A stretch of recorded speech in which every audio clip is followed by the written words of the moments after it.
mental health. Why is it here now? Why do we talk about now more than ever before? Mark, please, if you have anything to say. Yeah, I just think this is a huge topic, Darya. Like mental health means something different to everyone, you know, and how is people's mental health? Where are you right now on your mental health journey? What kind of tools do you have to manage your mental health? Without realizing, I think an awful lot of us have tools that manage our mental health. And it's only when we begin to see that we're struggling with our mental health that we begin to acknowledge those tools and so you try and find them again.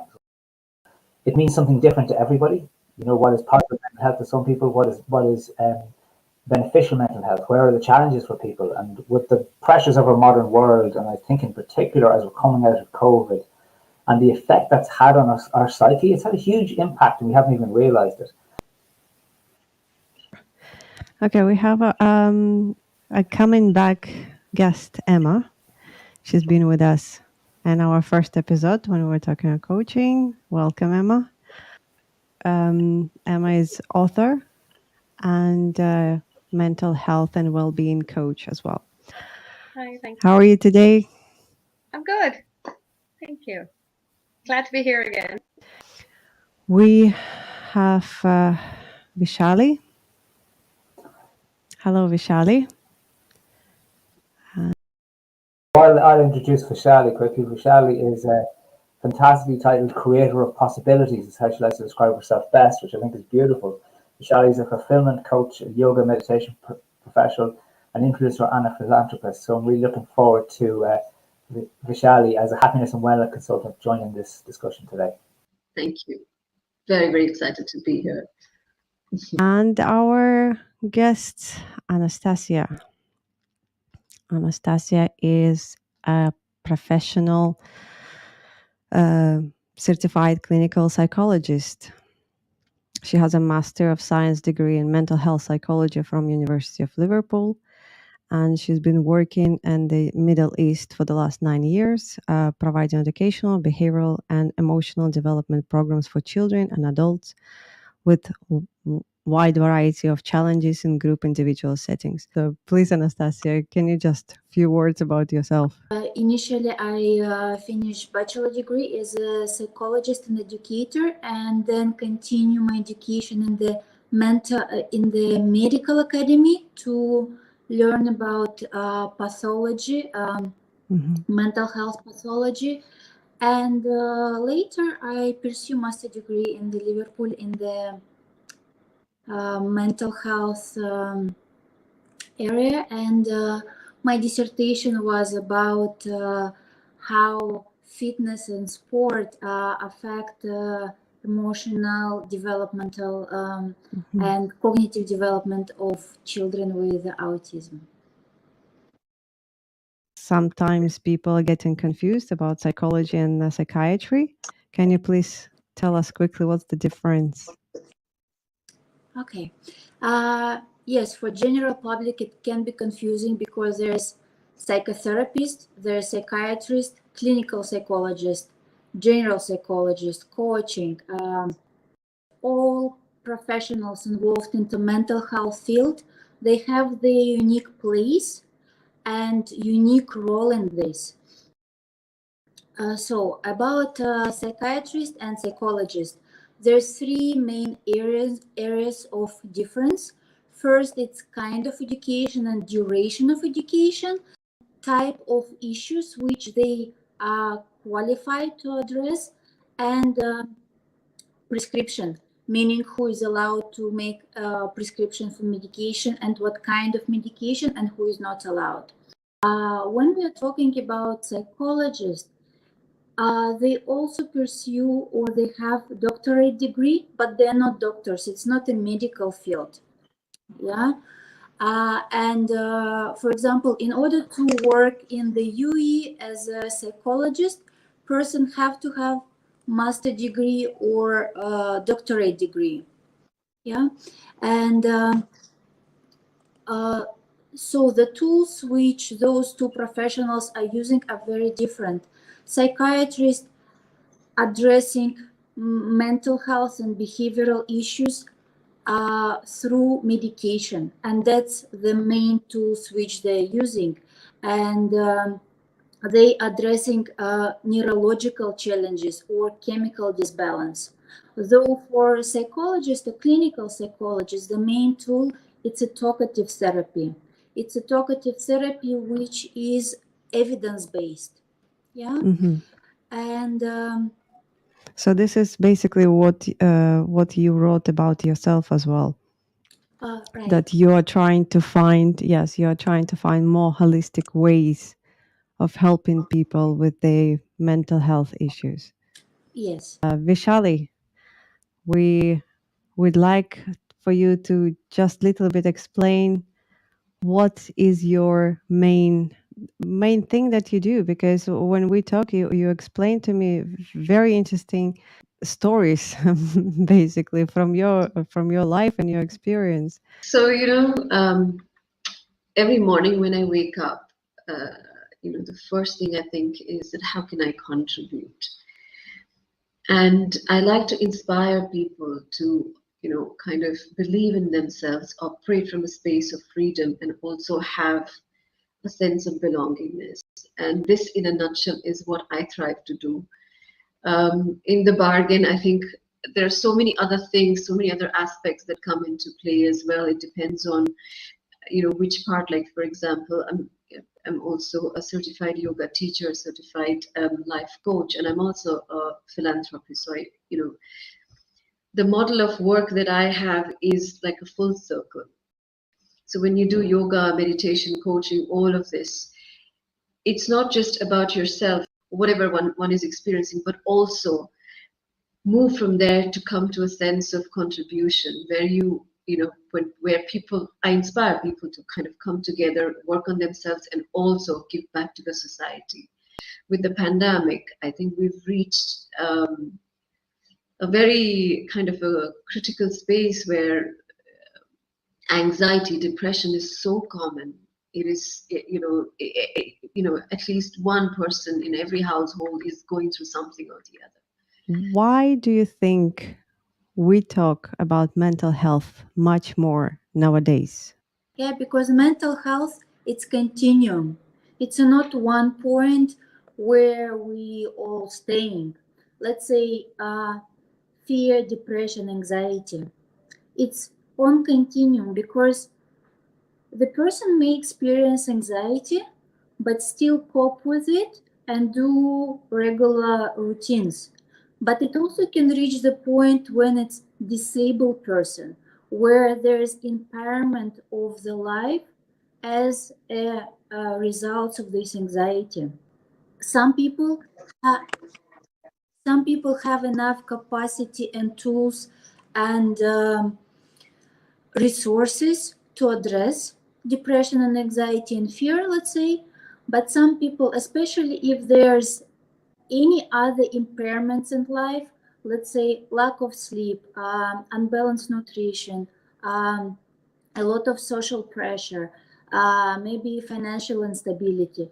So in those situations, the presence of anxiety can reach, can have more significant negative effects, and person will not be able to pull him or herself out from this state.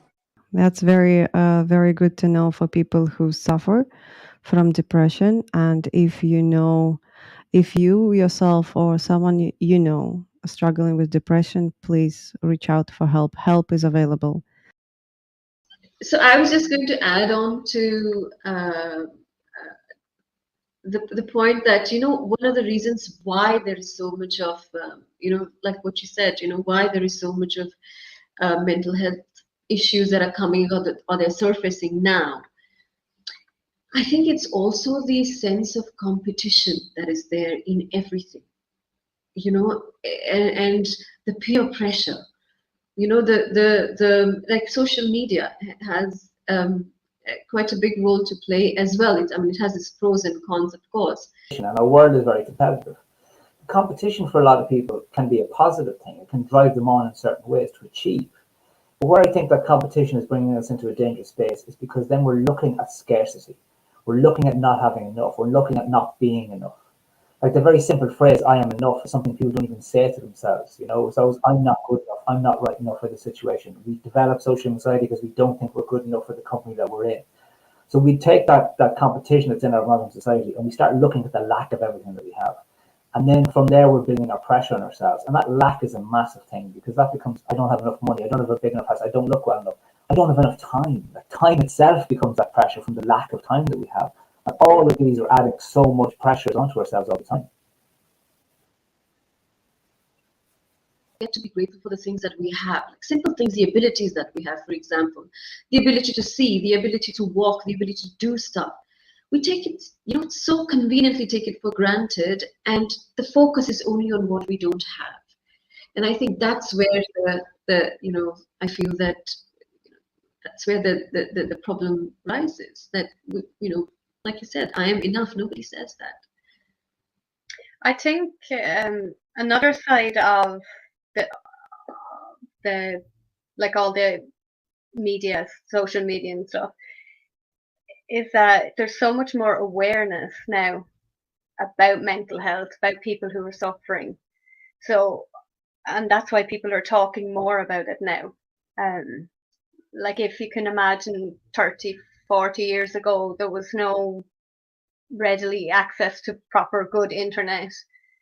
What you heard about mental health was in the paper or on the news, or maybe an odd film you've seen.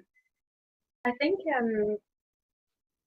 because coaching is so solution oriented, number one, and future focused, more than looking back to the problems, then it gives a sense of hope, something to look forward to, something to move towards.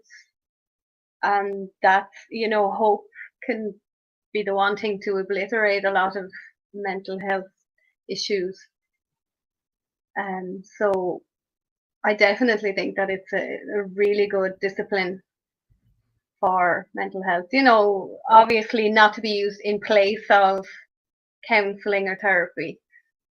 Yeah, we had this conversation with Mark just recently about when do you think coaching works? When do you think the coaching and therapy work together? And Mark had a very, very clear description of that. Do you remember, Mark? Oh, that what I was talking about, when someone still can't talk about the narrative, when they don't have a narrative about what's going on for them, then they're not in a space for coaching. If you can't tell the story, then you can't move forward from the story. So if you can't tell the story, then you need the help of a psychoanalyst, you need the help of a psychiatrist in order to be able to tell that story. And that's where your therapy piece comes in. I'm quite amazed at how many people that I come across who I work with in the coaching space who've been through counselling, have been through therapy. And what amazes me is not because they find me to work with them. It amazes me because statistically, an awful lot more people have been through that space than actually are open about being in that space. I only had a conversation with someone yesterday in my house who told me they've been in therapy for years over something significant that happened to them. And I can really understand that point. And it's good that people are doing that. It's not good that they're not opening up and being open about it, to say that they're doing that so that everyone knows that that's okay to do, because I know that's a discussion point we need to get into too, certainly the stigma of mental health and the stigma of these roots. But I think that's the challenge. And we come across people in that space who are trying to tell the story, but they're not quite there yet. I think this is a piece here you still need to work on. And I have people who are still in counselling, but also in coaching, because they're still working through stuff that's very much therapeutic, and they've got trauma in there. And as a coach, there's an NLP piece that can deal with trauma, but I much prefer to see trauma being dealt with from the psychiatry and psychoanalyst perspective. And then the coaching perspective is, well, what's the plan? What are we going to do? How are we going to get you forward? How are we going to build that sense of yourself, and then see who you can be and see how you can become yourself again, get back home to yourself, which I think is the key to all of our lives and our mental health. And it's two perspectives, isn't it? Two different perspectives. So like therapy or coaching will work on core wounds, core issues, and where all these limiting beliefs and fears, anxieties, depressions and stuff are coming from.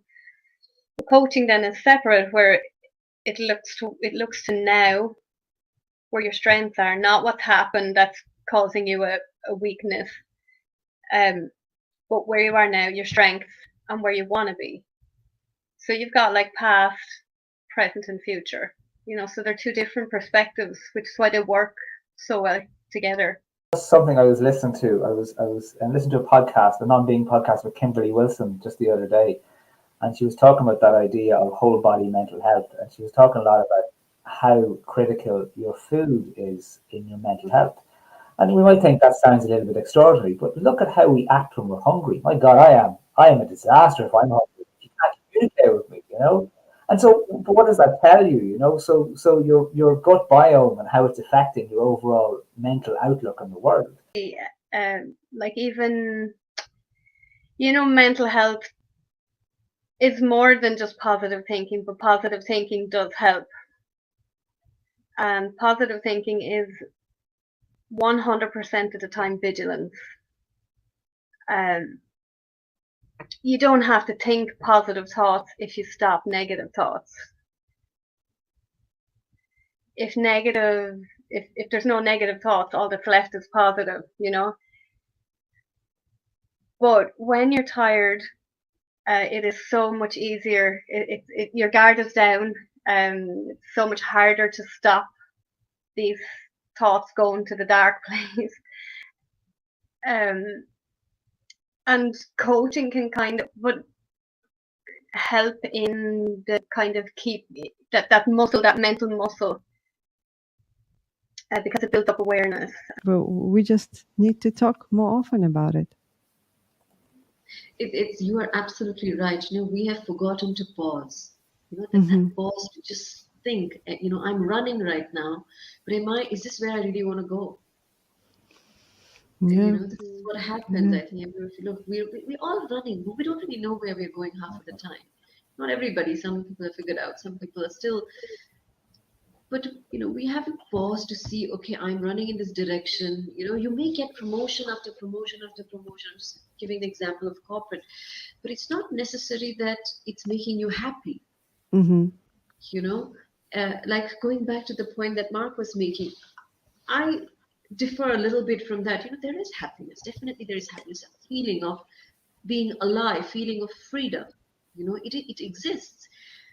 Only when what we tend to do, or what we are kind of trained to, think in a certain way, that, if I buy a new mobile phone, the iPhone, whatever, or I buy a new brand new car and I'm going to be happy. We are attaching our happiness with external factors. Yeah. But the feeling of happiness is happening within me. It's not in that mobile phone. I may have bought a mobile phone, but the feeling of happiness is within me. I may have bought a new car, but the feeling of happiness is within me. The external, we attach our happiness to the external factors. The moment we start delinking that and say, no, you know what, whether I have a car or I don't have a car, I choose to be happy. You start becoming more and more free, more and more detached from I feel that, from the external influences. It's like a kid, when you see a child is happy most of the time, right? Even if the child is crying, they cry for a bit and then they come, and the next moment they're laughing.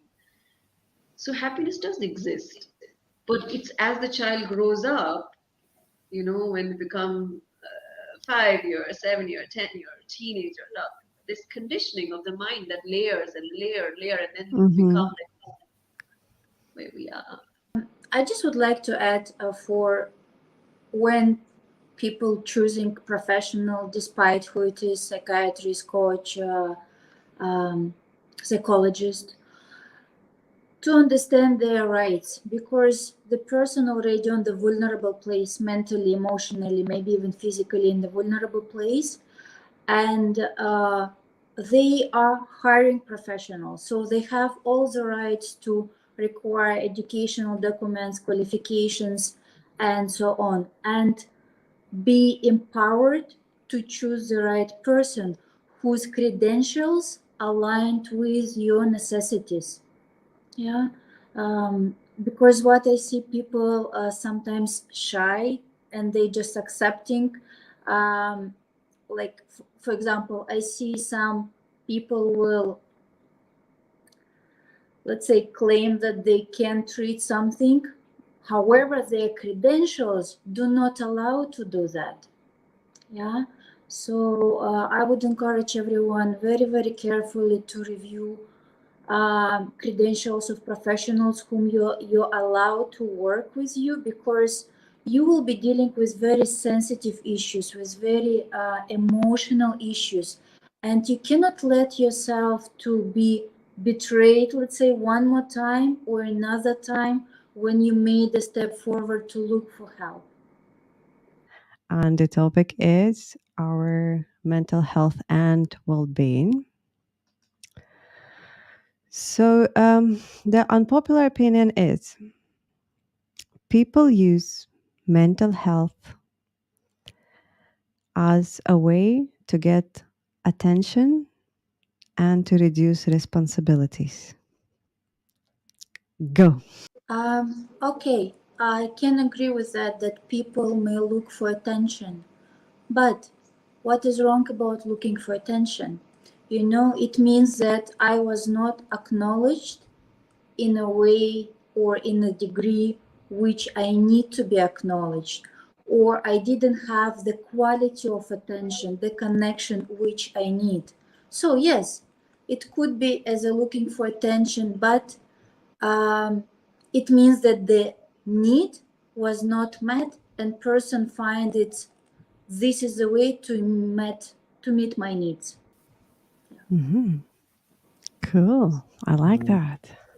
Could it not also be someone with very narcissistic tendencies that is pushing for the attention and the attention and the attention? I think too, I do certainly agree with the second part of that about avoiding responsibility. I think the key to mental health is to take responsibility for where you are, and it can be people can use different tools like that Mm-hmm. to avoid having to take responsibility for what's going on. And especially from the perspective of something they may need to do, and resilience, the lack of resilience that kind of is in a lot of people, when they're confronted with challenges, and it puts them under too much pressure, and potentially there's coping challenges with those, but it can be a very quick and easy out. I agree with what Mark said there about it can be a personality type. How do you know whether that person is actually just seeking attention, or actually they're going through something and we're seeing it as attention seeking? Yeah, because it could be a case of the boy who cried wolf as well. I would like to add one more point, that even if we assume that such thing as a wrong reason to look for support is existing, yeah, if we assume that it will be wrong to go to seek help, I believe the professional person, whoever it will be, psychologist or coach or psychiatrist, it will be their part to turn it around, and so the person will still benefit from having these services. there's a critical thing that is developing a little bit in our society that we need is compassion, and compassion for others, because you never know what battles people are actually fighting. This is exactly what I was going to say, that even if you know that they're not coming from, it's not a genuine, they're not genuinely going through something, but they're pretending just to escape, whatever the reason is, but the fact that they're choosing to do that also kind of says that something is not okay. It may not be mental health related directly, but something is not okay, and definitely something can be done to help. Like what Mark said, that whatever it is that for them to kind of become aware, or it could be something else, like an attention. They're just probably seeking attention, but why are they seeking attention? Where does that come from? Something is definitely imbalanced, that is kind of pushing them to behave in a certain way.